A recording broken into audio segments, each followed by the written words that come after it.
namin, hahanapan namin ng solusyon. Wala ko kayo binibigay, puro policy, puro policy. Nasermonan pa tayo kanina ng UBRA at saka ng Supermarket Association. Hindi ba kayo nahihiya nun? Nabigyan pa kayo, sila pa nagbibigay ng idea. Dapat to sa inyo nang gagaling sa gobyerno, sa atin ang resulta. We need results, we need answer, and we need it now. Kasi po, yung presyo natin patuloy na tumataas. Kaya gusto ko sana marinig po, Director Bunye, Ma'am Lim Reyes, Mr. Buwag, at saka Ma'am Guevara, baka meron po kayong idea paano po mapababa na ang presyo within the week or until next week. Po dito. Yes, thank you, Mr. Chair. If I may just interject, sir. Kanina pa ho tayo nag-uusap, parang nagbubulahan tayo, binubola nyo kami nila chairman dito at mga kasamahan namin. Stop talking about policies. We don't need policies. We need solution. Solution na sasabihin mo sa akin, Director Bunye. Sige po, Committee on Trade and Industry, Mr. Chairman. Chairman, thank you. Alam mo, hindi na kailangan siguro rocket science dito, Mr. Chairman. Since the passage of RA 7581 in 1992, as amended by RA 10623, wala pa hong nakasuhan or nakulong because overpricing or price manipulation. Wala pa ho talaga. No? Very obvious naman ho ang price discrepancy between the farm gates and the retail price po. Diba? So somewhere, somehow, mayroon talaga hong nagmamaniobra dito. Totoo yun. Ha? So ang siguro ang suggestion ko lang sa DTI or Department of Agriculture, balikan lang ho ang supply chain. Madali ho, sample ko lang. Rice. Ang farm gate price is 21.43. Selling price 52. It's almost 180% ang pag-angat ng presyo. Kawawa ho naman ang farmers eh. Kawawa sila. Ang yumayaman dito yung mga traders. So siguro I think balikan lang ho ang supply chain, yun lang talaga importante. Tingnan natin kung saan doon. Hindi naman marami ang daanan nito. Sigurado ako ang palay hindi marami ang daanan. From the farm, bibilhin siguro yan ng mga palay traders, million, then diretso na sa market. Ilan lang yun? Di ba? 3 or 4. Bakit to masyadong mataas? 200% ang price increase. Thank you, Kong Momo. Mr. Chair. Yes, Congressman Tulfo. Mr. Chair, let us not forget na the reason why we're having this meeting is because there's an urgency. People are crying. Umaaray po yung taong bayan. Mahal po ang mga bilihin. Now, I would like to direct my questions dito po sa DA and DTI. Ano hong ginagawa natin? May magagawa ho ba tayong paraan para ipababa po itong presyo na ito? Have you thought about this, DA, DTI? Kayo po yung driving force ho dito eh. Kaya kayo pinatawag ho eh. We do not need your explanation, etc., etc. What we need is result. Your suggestion how we can drive the prices down, DA and DTI. Do you have any? Kasi po, kami ho'y oversight function. Yes, that's the reason why we're here. We've invited our producers. We've invited the supermarket. But what we need to hear from you. Ano po ang pwedeng gawin ng gobyerno para ipababa itong presyo ngayon ng pagkain dahil umaaray na ho ang taong bayan, ilang buwan na ang nabubugbog po yung Pangulo sa taas. Trabaho naman ho natin ito, trabaho ho ninyo na make sure na mapababa ang presyo. Do you have solutions to drive the prices down now? Hindi po next month. Huwag ho ninyo sabihin sa akin, pag-aaralan pa ninyo, DA, DTI, balikan ninyo yung mga batas na ito, mga etc., mga presentation. I don't need this presentation. I need a solid, concrete answer na pwedeng pababain ng presyo within the week or until next week dahil umaaray ho ang taong bayan, wala ho siyang pambili ng pagkain. I want to hear from you, DA, and then next DTI. Ano po ang suggestion para bumaba ang presyo ng bilihin, sir? Director Reyes Lim, can you please respond? Mr. Chair and Your Honors, magandang tanghali po. Kami po sa DTI, alam po naman natin lahat na there are 3 implementing agencies sa Price Act po natin. And the DTI, as the chair of the NPCC, regularly convene po the committee. Ang purpose naman po is to discuss matters and rationalize government programs aimed at stabilizing po ng price and supply po ng ating basic necessities and prime commodities. Sa katunayan, nagkakaroon lang po ng NPCC meeting a week ago.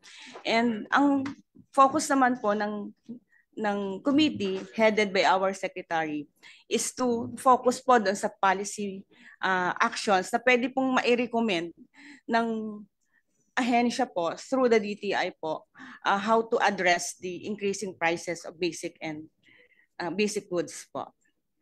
So what were the policies formulated? What are the policies formulated in your last week's meeting? Anong input doon, and how do we see in the next few days or few weeks the implementation of those policies to ensure that prices are coming down? Nagkaroon po ng directive ang chair, the secretary as the NPCC chair, na mag-focus po ang ahensya, lalo na nagkaroon po ng discussion on the, I understand ang DA po, pinaresenta nila yung kanilang proposal na ma-amend ang Price Act to include buffer fund.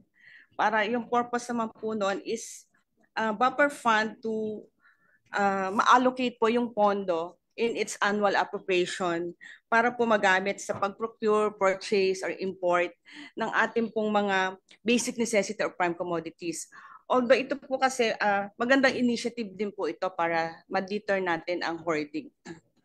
You mean to say government now will be in business directly importing all these agricultural products? Ganun Meron ba, po kasing, Ma'am Lim?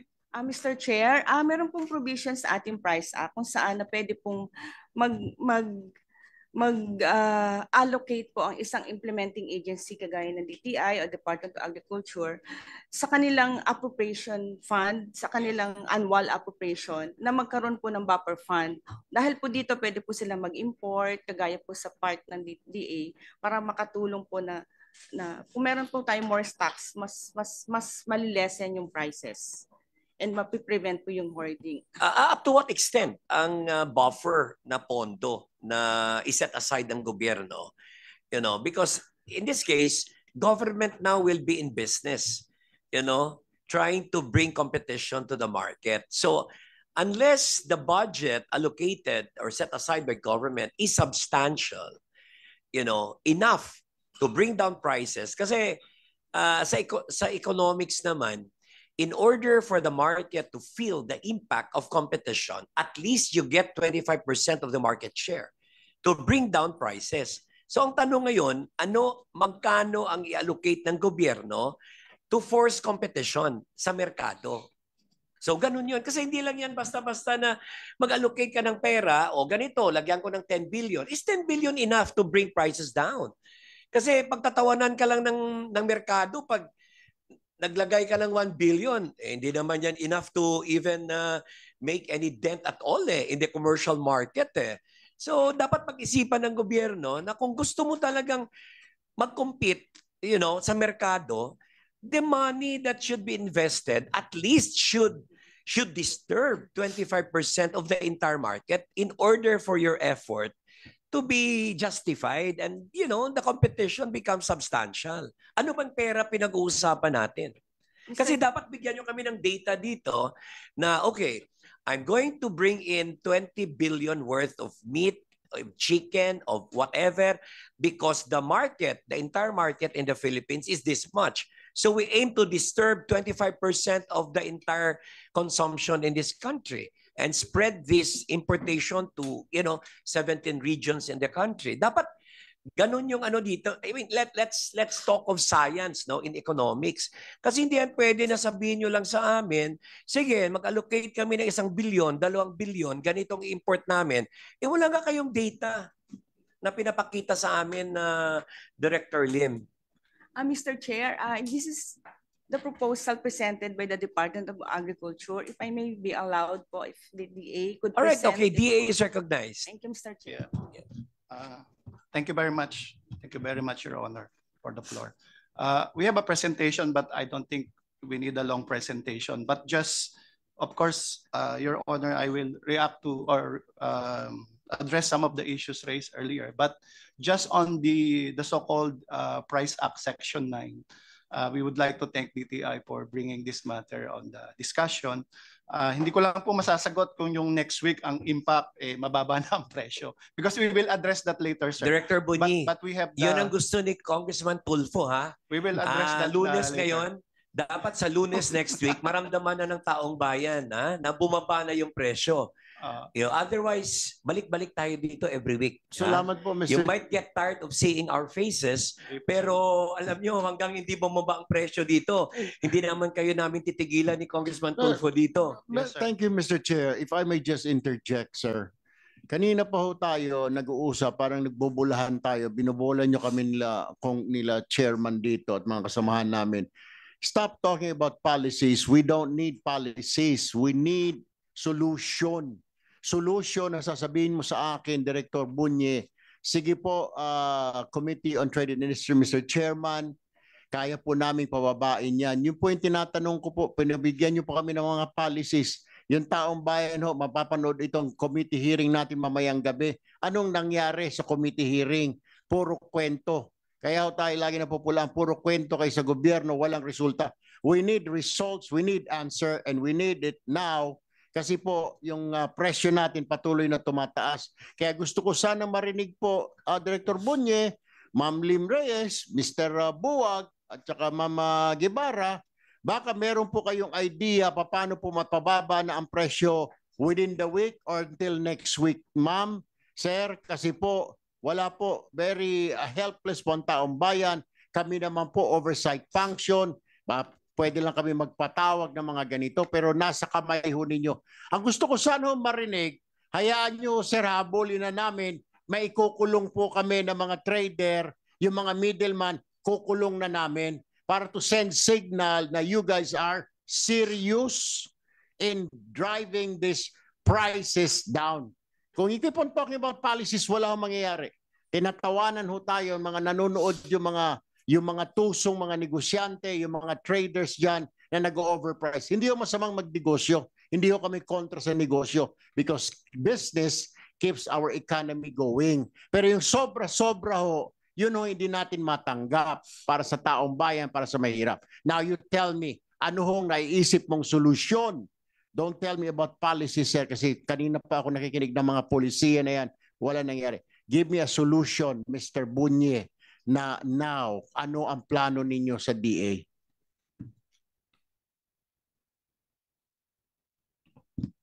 Your Honor, our programs in the DA currently are what we implement is, of course, tuloy-tuloy pa rin naman po yung market linkage facilitation and support natin. Yung sinasabi ko nga po yung Kadiwa retail selling, and of course yung pinapaigting po natin ngayon yung Kadiwa ng Pangulo program.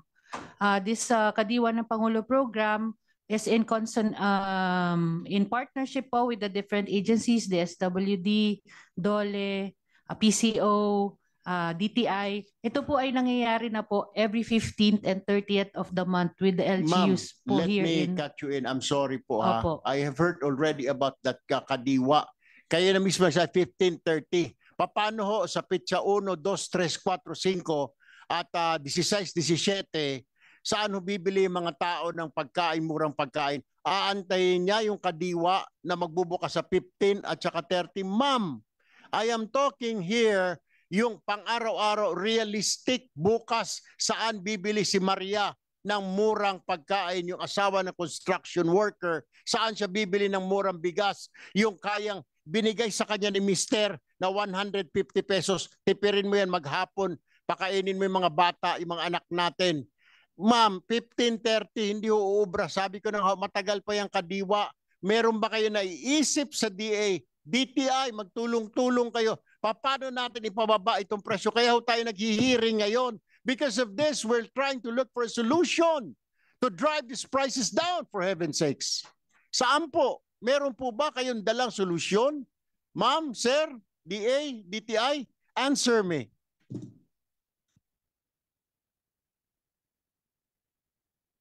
I guess wala ho siguro, wala ho tayong masagot or kahit katang isip lang muna para matuwa naman ho tayo.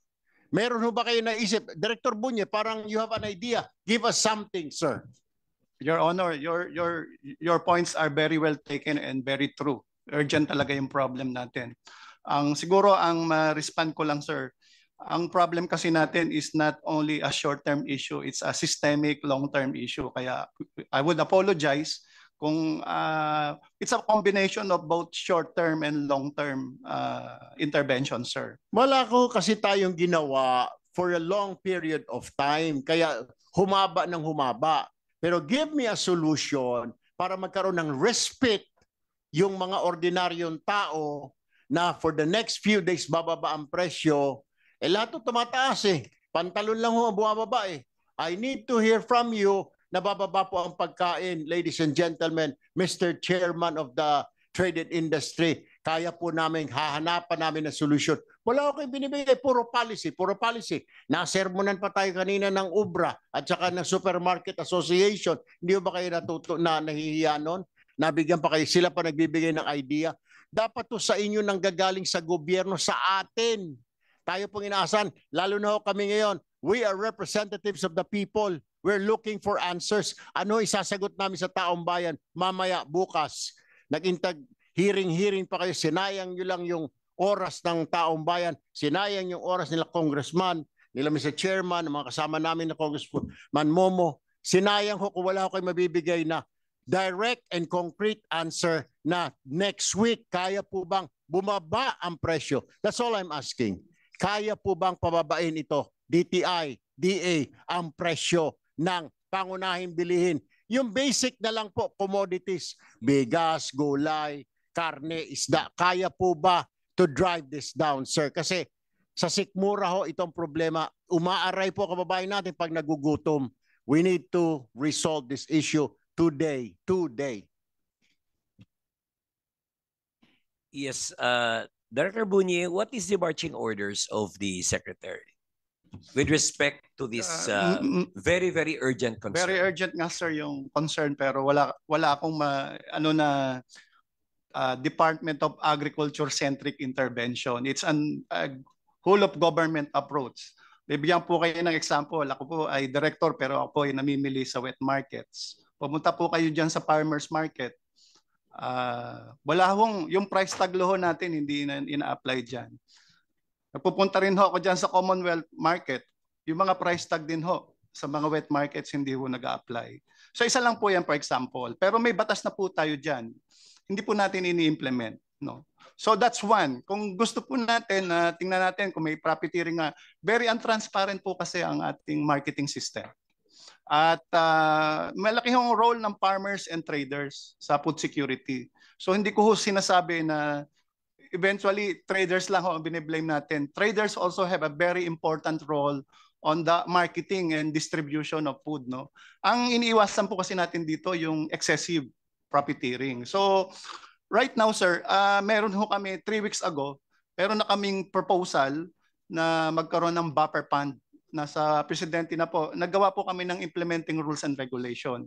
Unfortunately, sir, nung release po natin ng Price Act long time ago, hindi po natin implement itong buffer fund. Ang buffer fund po ay pondo na manggagaling sa GAA na kung saan ang Department of Agriculture for basic commodities and prime commodities ay pwede po kaming mag-buffer. Pwede ho kaming mag-procure at pwede rin ho kaming mag-import. At tama po kayo, kailangan po may sufficient level to not necessarily to influence the price kasi sometimes so localize ho ang ating problema. Mga LGU areas lang po mataas ang presyo, some area mababa. So meron po kaming ginawang implementing rules and regulations at nasa Malacanang po na ito. At ang for example po ang sa aming proposed implementing rules and regulations, 10 days of consumption maximum ho ang pwede nating i-procure In calculation terms po, kung rice po ito, ay mga 9 billion pesos po ang ibig sabihin po nun kung rice pa lang po ito. So in short po, kung ang food security po ay talagang priority ng gobyerno, this is one aspect that humihingi kami ngayon ng pondo to fund this. Kasi ang Department of Agriculture ho, ang interventions namin limited by the budget. And tama po yung observation po ni Ka-Insyong na mababa po talaga over the years ang relative to other comparable countries. Mababa po talaga ang public expenditure ng government on agriculture. And then, ang problema po kasi natin, lagi ho tayo naghihiring kung bakit ho laging mataas ang presyo. Ang problema ho kasi natin systemic, hindi ho tayo nag-i-invest in terms of financial and other requirements sa agriculture. And pagkat po tumataas ang presyo, and which is very recurrent lately because ang global supply ho kasi ay talagang maliit. Hindi talaga tayo makakapag-rely sa international market. Tapos because of the war, tumaas pa yung mga cost of production and logistics cost, no? So iulitin ko po, ang kailangan address natin is, for example, ngayon sa framework, tama po, ATMA po ang aming strategy, implement na talaga namin yan. At of the 5 strategies, post-harvest losses and logistics po ang pinakamalaki dyan, and marketing. And to give you example, yung study na ginawa ng DTI, if I may refer to the DTI study, 30% of what we eat, the cost of what we eat, is logistics cost. And another 25 to 30% is post-harvest losses. Meaning, kung bumili po kayo na siguro ng, ano lang po, theoretical lang po to, kung ang presyo ng bigas is 50 pesos, siguro ho, yung mga 30 pesos noon o 25 pesos noon, logistics and transport cost lang ho, no? So hindi pa ho natin pinag-uusapan kung magkano ho dapat ang reasonable price between the farm gate and retail, kasi malaki rin no role ng ating middleman, no, sa marketing. Kailangan ho natin mag-invest kasi I'll give you example, nasa brain ko lang ho. May data ho ang Department of Agriculture. From 1991 to 2002, ang binigay lang ho na public expenditure sa farmer per farmer ay lumalabas lang po ng $2,500. Over 1995 per farmer as part of expenditure. Ang Vietnam po ay 6,000 plus per farmer over the course of that period from 1991 to 2022. Ang Vietnam is 5,000 per farmer. Ang malito ang ating binibigay na expenditure. Ngayon, yung mga interventions po ng mga economic managers, ang lumalabas po kasi dito, kailangan din natin tingnan, supportahan ho natin yung public investment para ho yung long-term food security is more or less more secured, no? Kasi kung medyo laging nag-react lang po tayo sa yung presyo po ngayon, and then ang ating suggestion, may mga suggestion na ibaba ang taripa, ang tinitingnan po ng Department of Agriculture yung policy that promotes investment.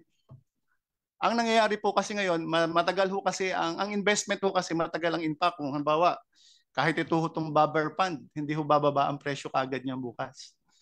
It will take time. So kailangan ho talaga na predictable, yung farmer will continue to produce. They think they are, tama po yung sinabi ng ating kasama kanina, na conducive for business. Ganon din ho sa farmer, dapat yung ating policy, conducive ho yung environment to produce. If we keep on exposing them to unfair competition, nabanggit po din namin yan kanina, ay on a daily basis, mako-compromise po talaga ang ating food security. So in terms of policy po, so may buffer fund na po tayo. Sana po mapondohan ito for 2024, hindi ko alam kung mapopondohan because wala na kaming budget dahil na-allot na yan. For 2025, we are allocating for this a lot of money and we hope the support of the Congress. For the entire budget for 2025, humihingi po kami ng 513 billion pesos. Magkano lang ang budget at the moment, no? If we really need to support food security and make our farmers competitive, we really have to invest. We have to put money where our mouth is, no? Hindi po tayo pwedeng magdepende sa international market because prices lahat po ay may, for example, in the region, may El Nino. Regional po ito. So talagang may supply problem po tayo dito. So wala po akong masabi na very specific na next week bababa na ho yung presyo. But the whole government must address the problem holistically and united how to address the food security problem. Thank you. Sir, Yes, Attorney Inchong. sir, pasensya na ha. May urgency lang kasi sa amin. Kasi right now, the direction of the intervention again is importation based on what came from NEDA last week or 2 weeks ago. And also, I don't know how DTI intends to implement Section 9 of the Price Act. But this is important for us. This is something that was said by Jess Cham, the president of the Meat Importers and Traders Association. Sa Tariff Commission ito, he was asked on the impact of imported pork in his case. I will quote verbatim, sir. Quote, well, you know, we have had these discussions and basically the importers and producers we sort of share the same spot in the value chain. You can buy imported pork at a very, very cheap price wholesale. But then as you go along the value chain, you have your wholesalers, you have your traders, and then you end up with retailers, and they all have their cost structures. So the complaint of the producers that farm gate price is this, yet the retail price is that happens also to the imported product. The wholesale price is this, but the retail price is something different. It's beyond our control, unquote. So, close quotes. Sir, this is important for us kasi yung recent pronouncements ng NEDA will be counterproductive. Sa halip na tumapang yung producers because of the price signals, magiging conservative lalo. And we are now conservative kasi just for perspective, sir, below 90 ngayon ng farm gate, ang indicative cost ngayon ng broiler ay 95. 90 to 95. Kung yung mga malalaking kumpanya ho siguro yan 90. Pero yung ordinary, mga 95. Lugi ngayon ho yung industry. And yet, hindi ho gumagalaw sa retail. 180 to 190 pa rin. Kanya, and siguro, before I end, may I suggest to the DA Amas, para may impact yung presentation, you include tables and then you include in the table the numerical difference between farm gate and retail and yung percentage. Kami kasi sir, pag nagpe-present kami sa UAMP etc., ganun ang ginagawa namin. Kasi ito kasi graph ay may mga graph kasi pag sa table alarming, pag sa graph benign ang dating. Kaya ang pakiusap ko, Director Junibert, kung po pwede gano'n may table para kasi at least sila very concerned sila doon sa issue. Paano hindi concerned sa issue? Kasi puro straight kasi yung graph. Yun lang sir. Maraming salamat. Thank you, Attorney Inchong. Let us hear from Mr. Kua. Yes, Congressman Erwin Tulfo. We all know that Stephen Covey's law of the farm. Now, short of arm twisting, I don't think prices will go down next week unless we sell at a loss. I mean, both the government sector and the private sector, which is why I was suggesting a while ago to leave it to the private sector to do the business part of the deal. So you can question the few people behind that group which will supposed to do that, no, as to why prices have gone up. Sila dapat sagot nila 'yon kasi sila ang magpapatakbo niyan di ba? Oo. Kasi yun na nga, one thing that the private sector doesn't like to hear is the government saying, in fact, from Malacanang mismo, di ba, sila at loss, pera naman natin yun Di ba? Lumabas yun di ba? So we all heard that and we said, paano tayo lalaban, di ba? Kung ganyan ang line of reasoning na pera naman natin yun. So sell at a loss, basta matuwa ang taong bayan, di ba? So paano tayo lalaban? Why should we get into business? Get out of that item kung gano'n, di ba? So government should, come up with the right conditions and regulation, but let the private sector do the business part because the bottom line will motivate them to become more competitive and to give to the people what the people need. Pero, Mr. Chair, Yes, Congressman if Tulfo. I may directly ask Mr. Stephen Kua. Sir, pero you agree with me na in between from the farm gate hanggang makarating sa inyo, excessive yung ipinatong. Alam ko ho, traders are business people, middleman, syempre, negosyo rin. Pero do you think it's so excessive? Kasi nga, sinasabi ni Attorney Insyong ng Ubra, hindi naman gano'n, hindi gumagalaw yung manok natin, gano'n pa rin. Pero pagdating mo sa inyo, medyo malaki na. So, do you agree with me na excessive yung patong? Sobra-sobra, isama mo na dyan gasolina, mga taxes sa kalsada, sobra pa rin. Can you tell us, sir? Sir, di rin namin masagot yung question. Media has been hounding me. Ako nag-bring up to the public 2 years ago why sugar has shot up from 60 to 100 plus, no, in a matter of 3 months. Wala nakapansin. Napansin ko, grabe, laki ng tinaas. So when we asked around, nobody could give the answer. SRA could not give the answer, DA could not give the answer. Sa NPCC meeting, napag-usapan din yon. Today, magkano ang asukal? Pinakamura, 80 plus, no? So there's relief. Pero may 100 plus pa rin, no? So from 60 to 100 2 years ago, rice, no? And all the news about, warehouse raiding and the shipments which are imported, which are coming in, all the news which came out, hindi naging relief in terms of price, no? Hanggang ngayon, ang asukal, from 80 plus to 100 plus pa rin per kilo. Kasi nga, ang mahirap sa fresh produce, hindi manufacturer. Galing ang lata, ang produkto, ang brand sa isang manufacturer. Galing sa iba-ibang farm gate, iba-ibang lugar, iba-ibang parte ng Pilipinas. Diba? Yun lang mahirap. Which is why I was suggesting, even nung panahon pa ni DA Secretary Yap, na hindi dapat SRP, SPR, suggested price range, which you can put outside market, wet markets, so that the people who go in know that DA says it's only this much. How come yung suki ko binibenta ng gano'n? Mahal. So may choice ang tao, di ba? Huwag ka magreklamo. Mag-decide ka. You act, no? The people, the consumer should act, di ba? May guide, no? Sabi ng DA, should own carrot, should only be this much to this much. Ang benta niya, mas mahal. Baka it's time I look for another market. Just for the information of the committee, at least sa chicken, magkaiba ho kasi yung pricing sa grocery at saka sa wet market. Yung sa grocery ho kasi cost plus. And then kahit sa chicken, no, pag punta kayo ngayon doon sa SM Cubao, yung mga branded mahal. Pero merong house brand na mura. Pero yung supplier no house brand, yun din dalawang branded. Nag-aagawan lang yan. Kaya iba ho yung pricing doon. Sa wet market ho, commodity ho yan eh. Pag may overproduction, iyak ho talaga kami.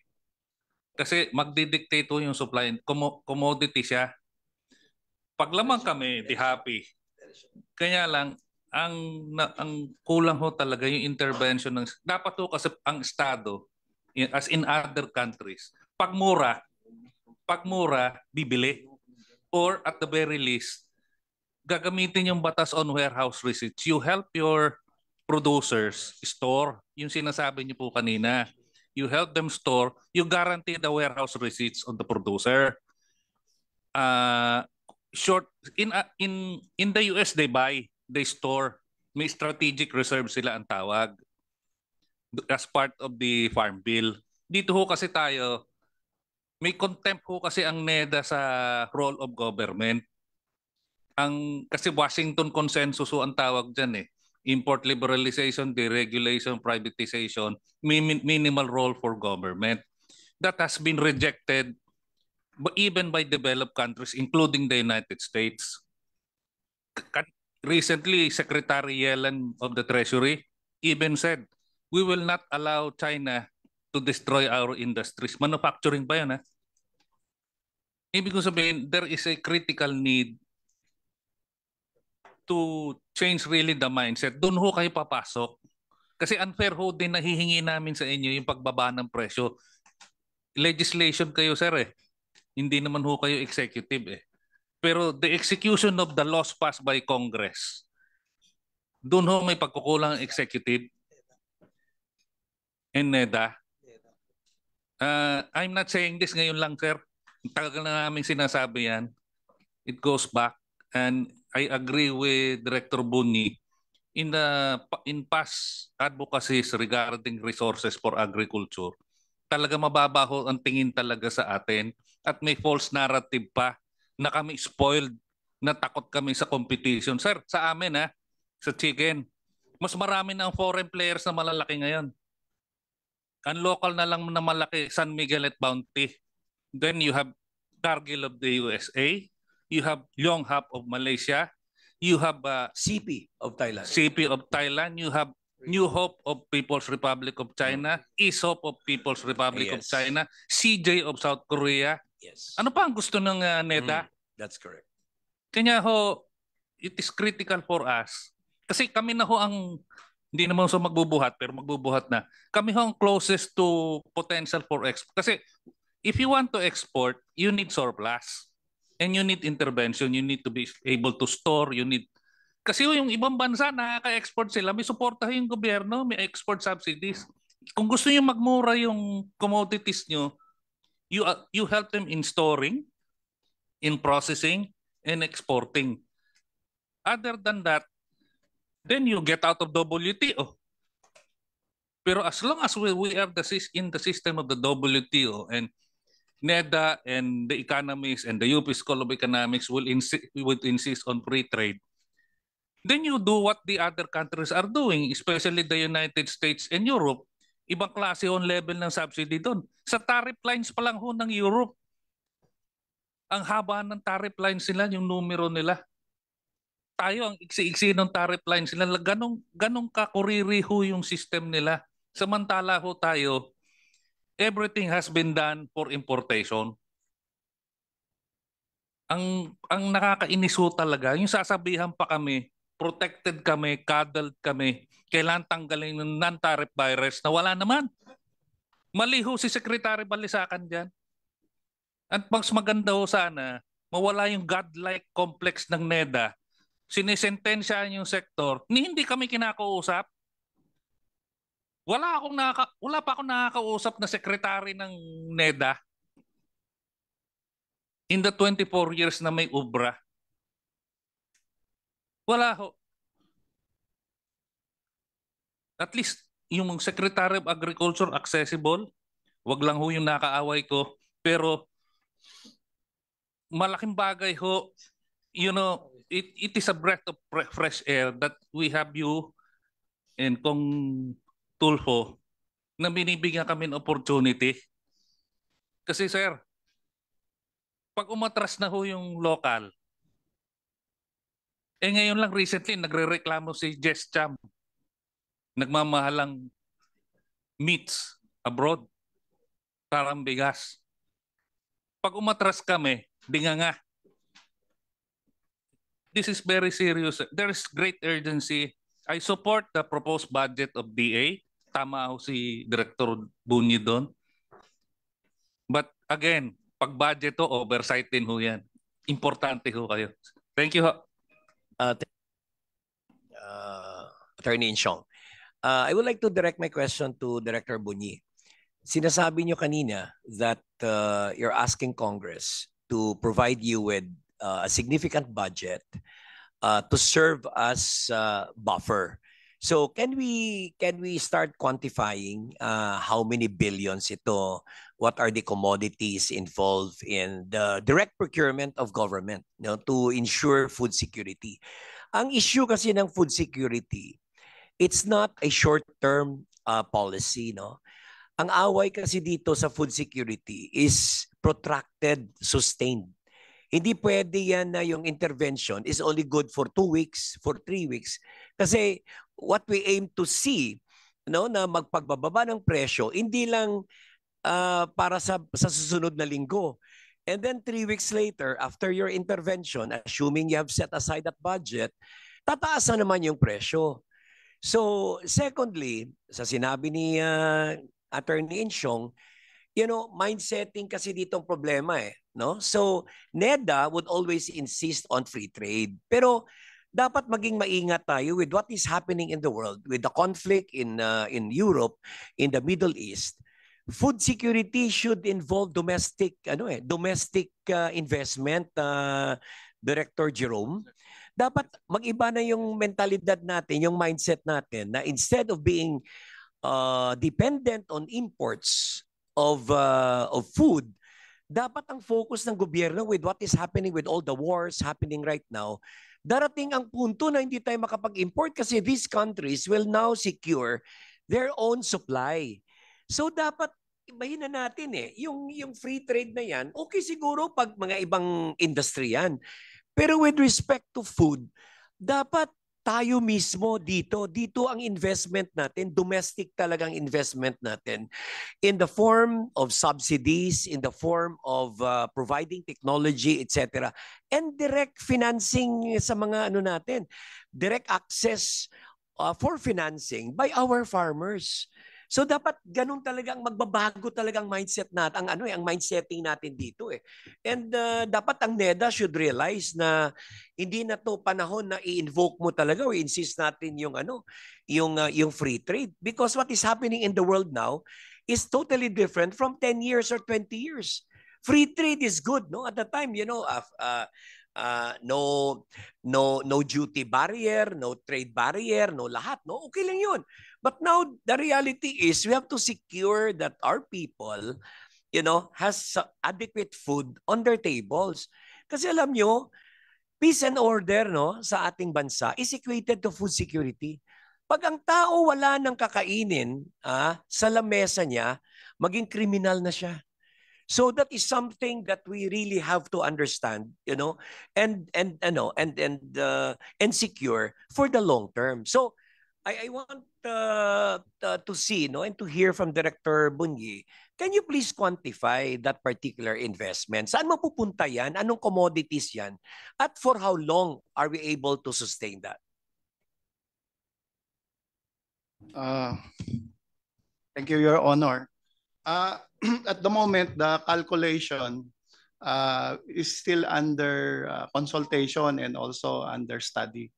But as to the provision of the implementing rules and regulation is concerned, we already put this cap on the procurement, which is not more than 10 days of national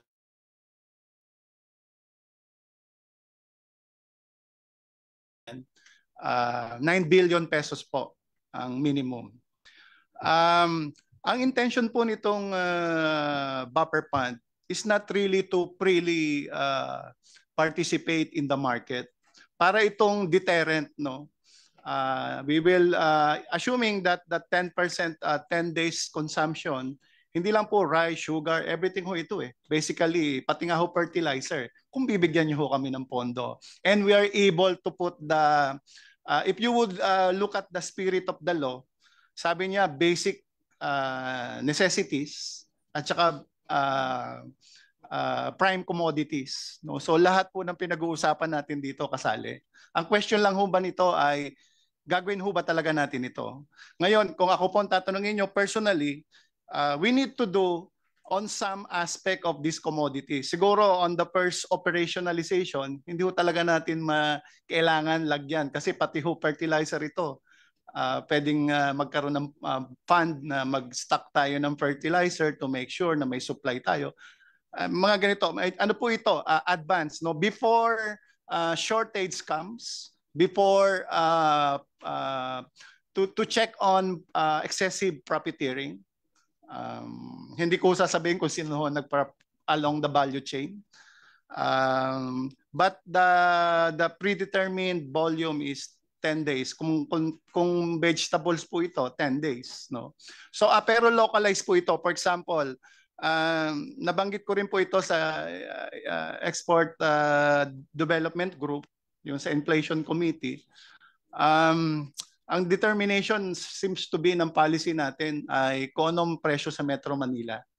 So, presyo sa Metro Manila dictates policy direction. For example, ibaba nyo yung taripa, no? For everything, rice, corn, pork, no? Anything na mataas, ang solusyon ay pagbaba ng taripa. And of course, ang tinitingnan namin dito, kung short-lived lang siya, targeted, surgical, That's fine. Pero as you can see, sir, since 2018, when we liberalized rice, we never really hindi siya targeted, maintain na yung mabababa. So yung binabanggit ni Ka-in-siong na WTO commitments, hindi nga natin ine-exhaust yung ating flexibility. Nag-unilateral pa tayo, mas mababa yung mga taripa kaysa yung commitment natin sa WTO. Ito po yung iniiwasan natin kasi kung short-term interventions, yung ginagawa mo siya year in, year out, it's no longer a short-term intervention. It's already a long-term intervention in a way, and that promotes less investment in agriculture.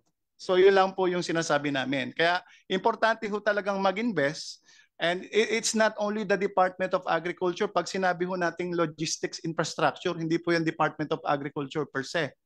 The private sector role is very critical. Yung ating connectivity investment, we really have to address that. We really have to address itong mga pag napunta po kayo ng Nueva Ecija at Pangasinan, nakikita nyo nagbibilad pa rin ho sila ng mga malaki ho talaga ang post-harvest losses. And that's in terms of Department of Agriculture proposed budget. Diyan ho namin gustong i-channel ngayon ang mga resources, no? Agri-related infrastructure. And we would really need the support of the Congress and the whole government as a whole na talagang mag-invest talaga sa agriculture. Kasi kung hindi tayo matagal po ako sa WTO, I was the attaché in Geneva, and I know how these countries are doing theirs. No? Sabihin nila, we are free trade, but they are exhausting all those possible flexibilities. Binibigyan talaga nila ng pera yung kanilang agriculture to be able to secure food security and even export. No? Mahirap na ho tayo mag-rely ngayon with the climate change sa international community in terms of food security. Ang India po ay #1 exporter ng rice. Pero po siya po ang nag-impose ng export ban since last year.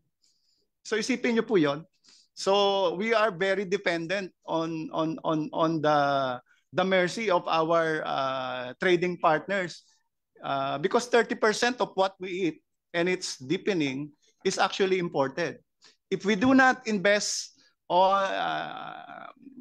intelligently, I should say, on agriculture, we will rely more on imports. I'll give you example, sir. When I negotiated for the extension of rice quantitative restriction in 2014 to 2015, ang importation lang ho natin ay 1 million metric tons.